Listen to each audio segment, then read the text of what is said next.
Who's That Knocking on Christmas Eve by Jan Brett.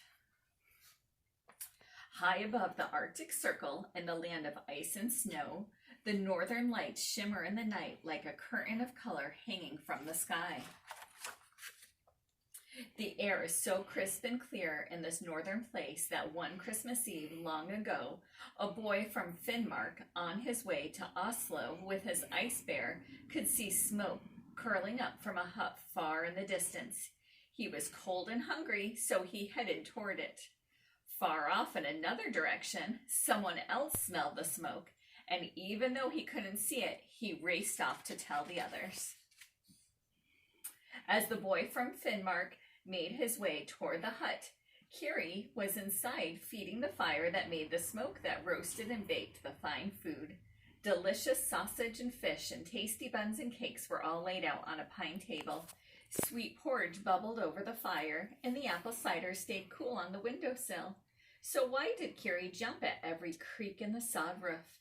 And why did she run to the window when an icicle fell into the snow? It was because in years past on Christmas Eve, trolls came when they smelled the delicious aromas coming from the hut. They would pound on the door until it burst open, and they wouldn't leave until they had eaten up every bit of the Christmas Eve meal. "No troll invasion this year," Kiri's father had said. "I'm going up the mountain to watch and chase them away." And off he had gone to stop the trouble before it began. So this year, Kiri was alone in the hut when she heard a soft sound at the door. Knockety-knock, knockety-knock. Someone was out there, but surely it was too polite to knock for it to be a troll. Kiri went to the door and peeked out. There was the boy from Finnmark with the ice bear. "Please let me inside to warm up," he said. "I'm on my way south to show off my bear for the townsfolk of Oslo. I've many frosty miles behind me and many more to go."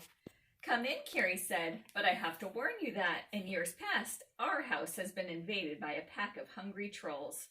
"Trolls would be a welcome adventure," the boy said. So he came in, and the ice bear crawled under the warm stove and fell asleep. Kiri and the boy had just settled down in front of the fire when they heard, not so softly this time, knockety-knock, knockety-knock. "There's no one home," the boy called out.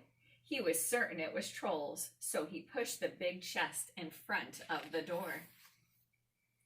When all was quiet, Kiri and the boy sat down in front of the fire again. Kiri got to thinking, "I wonder if the porridge is creamy enough," and she laid a little bit of it into bowls for each of them. They had just raised their bowls when they heard a loud knockety-knock, knockety-knock.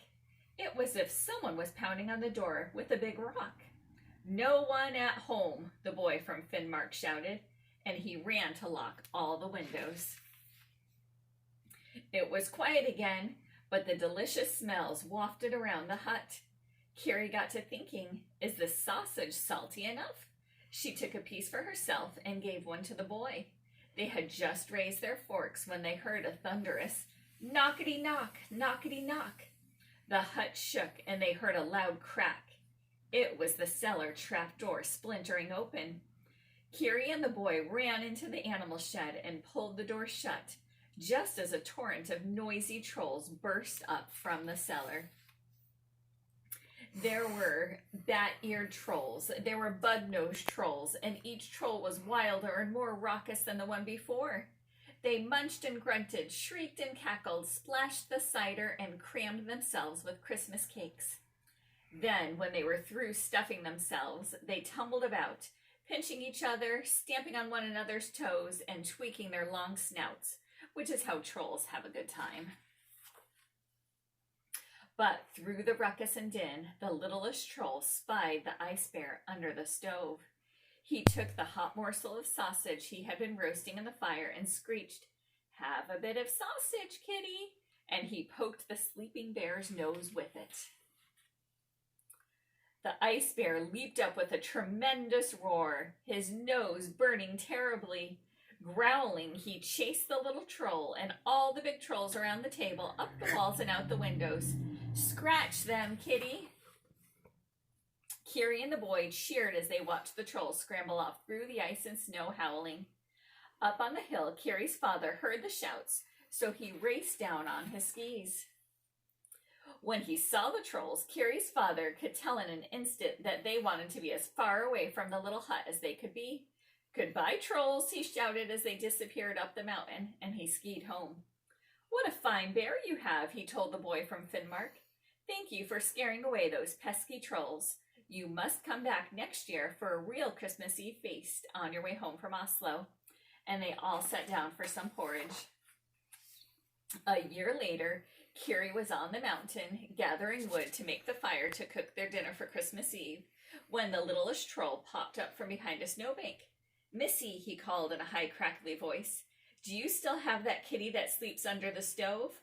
"Oh yes," Kiri said, "only she has grown up into a big cat now, and she has 7 kittens, all larger and fiercer than herself." "Ah!" he screeched. "Then we won't be visiting your hut on Christmas Eve," and he disappeared into a huge snowdrift.